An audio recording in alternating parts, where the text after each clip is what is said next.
नमस्कार। हाल ही में आपने 2 खबरें सुनी होंगी। एक खबर ये सुनी होगी जो आपको थोड़ी अच्छी भी लगी होगी कि देश के ही उद्योगपति गौतम अडानी जो हैं, वो विश्व में नंबर 2 हो गए हैं अमीर बनने के हिसाब से और उनकी अमीरी जो है वो अब विश्व के पायदान में विश्व के हिसाब से नंबर 2 पर आ गई है। और दूसरी खबर भी आपने इसी हफ्ते सुनी होगी जब सर कारवां संघ के जो हैं वो दत्तात्रेय होसबोले साहब ने कहा कि जो अमीरी और गरीबी में अंतर आ रहा है वो बहुत चिंताजनक है और बढ़ता जा रहा है। ये और ज़्यादा चिंताजनक है। दोनों ही विरोधाभासी खबरें हैं। लेकिन जहाँ अमीरी की बात आ रही है तो देश में सिर्फ ऐसा लगता है और ऐसी स्थितियाँ दिख रही कि सिर्फ गौतम अडानी ही नहीं हैं जो अमीर हैं और अमीर बनने की चाह में बहुत सारे लोग हैं। कुछ नंबर 1 में हैं, कुछ नंबर 2 में हैं और वो दिखाने के लिए भी बहुत आगे रहते हैं कि उनके पास क्या-क्या नहीं है। हाल ही में क्या कल कहें तो कल यानी कि गुरुवार को कस्टम विभाग ने इंदिरा गांधी एयरपोर्ट दिल्ली पर जो सबसे बड़ी जब्ती की है उसमें तो देख करके हम सब लोग दंग रह गए। 27 करोड़ की घड़ी और 28 करोड़ का अगर कोई आदमी ब्रेसलेट ले करके आता है और पहन करके दिखाता है तो फिर समझिए कि दुनिया कितनी अलग तरीके की हो गई है। जहाँ एक आदमी की जो किसी किसी आदमी की आय जो है 26, 27 या 28 रुपए दिन की भी नहीं हो, वहाँ एक आदमी घड़ी जो पहन रहा है वो 27 करोड़ की पहन रहा है। जो सज्जन पकड़े गए हैं उनका नाम तो नहीं अभी खुलासा किया गया है। उनके पास से रोलेक्स, जैकब कंपनी की जो कि सबसे महंगी घड़ी होती हैं, ब्रेसलेट होता है, वो पकड़ा गया है। और पियाजे की ब्रांड की घड़ियाँ, आईफ़ोन वगैरह तो छोटी चीज़ है, आईफ़ोन उसके आगे कोई बहुत बड़ी चीज़ नहीं है। हीरे जड़ा ब्रेसलेट पकड़ा गया है। और जैकब एंड कंपनी की जो घड़ी है उसकी कीमत 27 करोड़ और जो ब्रेसलेट है उसकी कीमत जो है वो 28 करोड़ और 17 लाख बताई जाती है। ये जो बरामदगी है ये किसी भी हालत से कहीं से भी किसी भी उससे कम नहीं है और इसकी कीमत जो है वो कुल मिलाकर के ऐसा बताया जाता है जोड़ घटाव करके, क्योंकि कस्टम विभाग भी अपनी चीज़ों को बढ़ा चढ़ा करके बताता है और बताना भी चाहिए जब उपलब्धि है तो 60 किलो सोने के बराबर है। ये सज्जन जो थे वो एमिरेट की फ़्लाइट से आए और दुबई से आए थे और जैसे ही वो ग्रीन चैनल पार करके टर्मिनल से निकलने वाले थे, वहीं वो रैंडम चेकिंग में पकड़ लिए गए और उनके बैगेज की तलाशी जब ली गई तो उसमें इतनी सारी घड़ियाँ ली गई। घड़ियों की कुल कीमत अगर आप देखें तो वो बहुत, मतलब जब आप 27 करोड़ की एक घड़ी है तो बाकी घड़ियों की कीमत कोई बहुत मायने नहीं रखती है, क्योंकि उनका कुल कीमत में 1 ही करोड़ का इजाफा होता है। अब सवाल ये होता है कि जो ये पकड़ हुई है, जो बरामदगी हुई है, वो क्या वो लीगल थी या नहीं थी? तो उसका सवाल का जवाब ये है कि बिल्कुल भी कोई भी उनके पास डॉक्यूमेंट नहीं थे, कोई भी दस्तावेज नहीं थे कि किस तरीके से उन्हें लाया गया था और इसीलिए इनको अरेस्ट भी कर लिया, इनकी गिरफ्तारी भी कर ली गई थी। इस मामले में जो आईजीआई एयरपोर्ट है उसके कस्टम के जो कमिश्नर थे वहाँ जुबेर रियाज कामली साहब ने बताया कि इनके किसी रिश्तेदार का या चाचा का एक महंगी घड़ियों का शोरूम भी है और वहाँ से ही ये इसको लेकर के आए थे और लाने के पीछे कारण ये था कि ये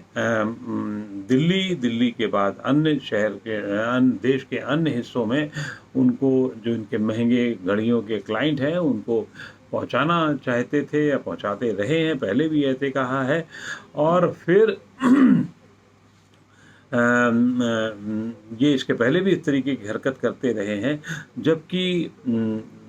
हम लोग ये पहले मान रहे थे कि हो सकता है जैसे अगर आप बैंकॉक जाएं या इधर उधर जाएं जहाँ पे भी इस तरीके का काम होता है वहाँ पर आपको 500-700 रुपए में देशी हिसाब से हो जाए तो ऐसी घड़ियाँ मिलती जुलती मिल जाती। पहले ये सोचा गया कि शायद ये मिलती जुलती हैं, नकली हैं, लेकिन अब आज जो कामली साहब का कहना था, नहीं नहीं हमारे हिसाब से तो ये पूरा हमें लग रहा है कि ये ओरिजिनल घड़ियां हैं, और इसके पकड़े जाने के बाद में ये आशंका हो रही है कि देश के अन्य हिस्सों में जहाँ पर इस तरीके की घड़ियों के चाहने वाले हैं, यानी कि तय बात है वो नंबर 1 के नहीं होते होंगे, नंबर 2 के होते होंगे, और वो खरीद फरोख्त करते हैं, यानी कि दिखाने का शौक धीरे धीरे जो बढ़ता जा रहा है। जो दत्तात्रेय होसबले की चिंता थी कि समाज में जो भेद है वो बढ़ता जा रहा है, और उसी जब आपके पास पैसा आता है और ख़ास तौर से विभिन्न तरीक़ों से कमाया गया पैसा होता है, ज़्यादातर लोगों के पास नंबर 1 में खरीद करके 27 करोड़ की घड़ी खरीदने वाले कितने लोग होंगे ये एग्जैक्टली कहना तो मुश्किल होगा, लेकिन कस्टम के सूत्र जो बताते हैं वो उनका मानना है, जो पिछली बार जो पकड़ हुई थी, जो 2 साल पहले पकड़ हुई थी, उसमें भी ऐसी ही घड़ियां कुछ मिली थी, और उससे ये अंदाज़ा लगा था कि देश भर में 30 से ज़्यादा ऐसे ग्राहक हैं जो 20 करोड़ से ज़्यादा की घड़ियां पाने के लिए लालायित रहते हैं, और कभी कभी दिखाने के चक्कर में, तो वो उनका एक नेटवर्क है जो वो चाहते हैं, जो इस तरीके के दलाल होते हैं या लाने वाले लोग होते हैं, स्मगलर होते हैं, उनको वो सप्लाई क्या करते हैं। कहने को वो बिजनेसमैन भी हो सकते हैं, लेकिन ज़्यादा लालच की इच्छा में, उस ज़्यादा लालच की भी इच्छा में ये काम करते रहे हैं। आपकी सिर्फ जानकारी के लिए बता दूं कि ये शौक़ जो है व्यापारियों को या बड़े नेताओं को नहीं होता है। दुनिया में ये शौक़ काफ़ी तेज़ी से बढ़ रहा है कि महंगी से महंगी घड़ियाँ या ब्रेसलेट्स का इस्तेमाल किया जाए या उनका दिखावा किया जाए। पुतिन के बारे में कहा जाता है कि उनके पास एक टर्बोग्राफ घड़ी है जिसकी कीमत लगभग 50 करोड़ होती है, और उसी तरीके से प्रसिद्ध मॉडल किम करदशियां को सगाई में 65 करोड़ मैं कह रहा हूँ कि अंगूठी मिली थी, और बहुत सारे और भी लोग हैं जो इस तरीके की चीज़ें रखने के शौकीन होते हैं।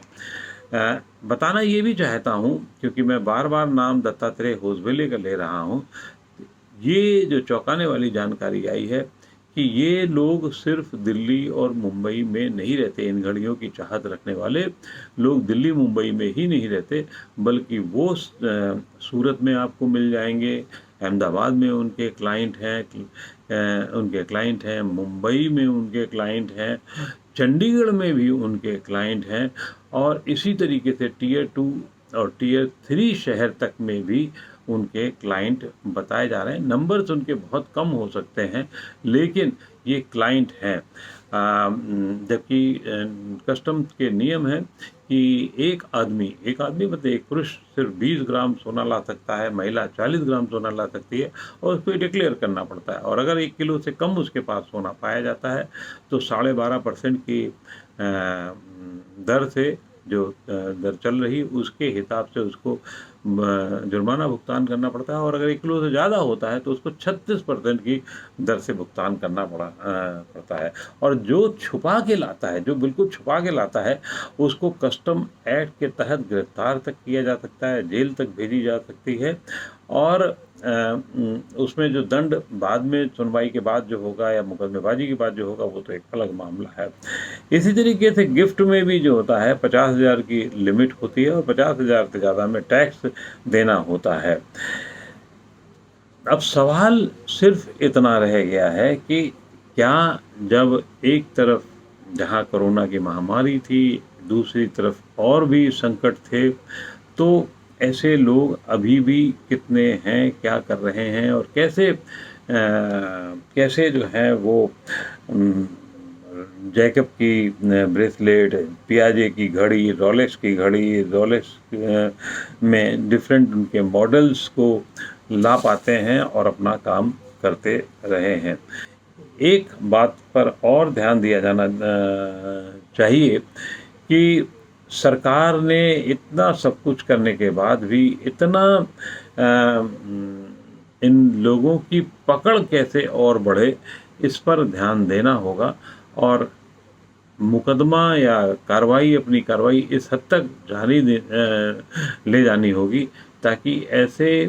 जो नंबर 2 से लोग लेकर के आते हैं वो, और इनका जो इस्तेमाल इस तरीके के लोग करते हैं, ब्लैक में खरीद करके करते हैं, उनकी धरपकड़ कैसे मजबूत की जाए। उम्मीद है सरकार इस मामले में आगे बढ़ रही होगी और कुछ बड़ा काम आने वाले दिनों में दिखेगा। ये ऐसा हमें आश्वासन जो है कस्टम विभाग के अधिकारियों ने दिया है कि इस तरीके की प्रक्रिया चल रही है और प्रोसेस चल रहा है कि कैसे ज़्यादा से ज़्यादा लोग पकड़े जाएं। बहुत बहुत धन्यवाद आपका।